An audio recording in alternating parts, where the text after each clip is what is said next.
When I learned that India will host the 12th World Para Athletics Championships in New Delhi, I felt more than excitement. I felt hope. All right, let's jump right in. In 2025, something huge is happening in India. They're hosting the World Para Athletics Championships. Now, on the surface, that sounds like a big sporting event, right? But what we're going to talk about today is how it's actually so much more than that. We're talking about something that could genuinely transform the country, something that could rewrite the rules for what access and belonging really mean. And to really get it, you have to hear this.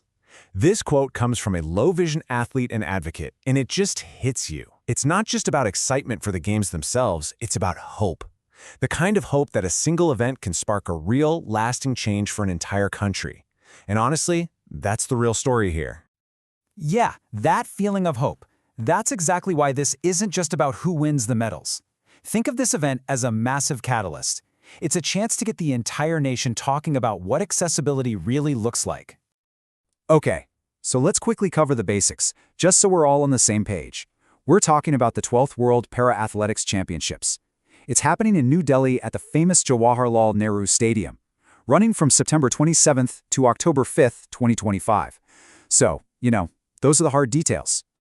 But here's the thing. We need to look past just the dates and the location. On one side, yeah, it's a 9-day sports event. But on the other, people are calling this an accessibility revolution. That's a huge claim. And it's because this one event could be a turning point for how India thinks about inclusion.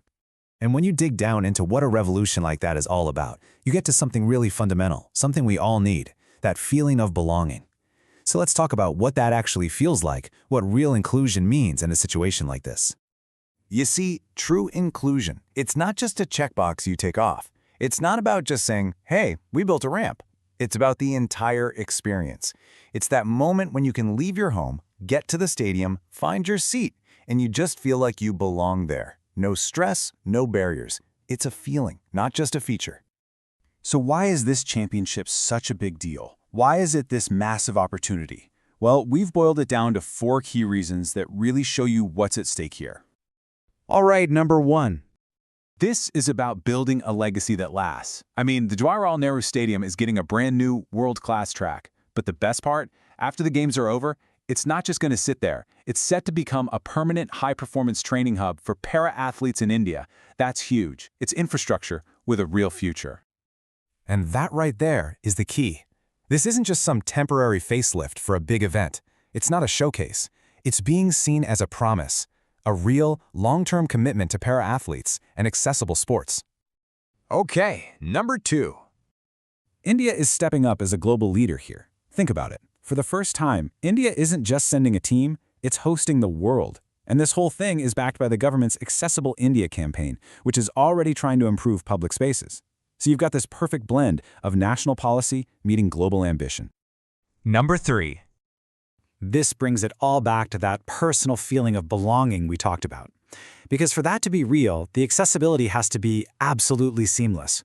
We're talking about the whole shebang: public transport that's actually accessible, ticketing systems that are easy for everyone to use, seating that's well designed. The whole experience has to work for everyone. And finally, number 4. It's all about the message this sends to the rest of the world. As India's role on the global stage grows, this is a chance to make a really powerful statement. A statement that says, hey, accessibility and inclusion, that's a core part of who we are as a nation now. So when you see all this incredible potential, the big question becomes, how do we make sure this moment actually turns into a lasting legacy? How do we make sure that promise is actually kept? Well, it really comes down to a call to action. For the planners and the policymakers, it's about looking in the mirror and asking, what can I do to deliver real true access by 2025? For the leaders, it's about committing to a vision that goes way beyond the closing ceremony. And you know what? For the rest of us, it's about sharing this message and just being a part of the movement. Which brings us all the way back to where we started. After all this, can we really say that in 2025, India is just hosting a championship? No way. The answer couldn't be clearer. They're not just hosting a championship, they're championing inclusion. And that, right there, is a legacy worth fighting for.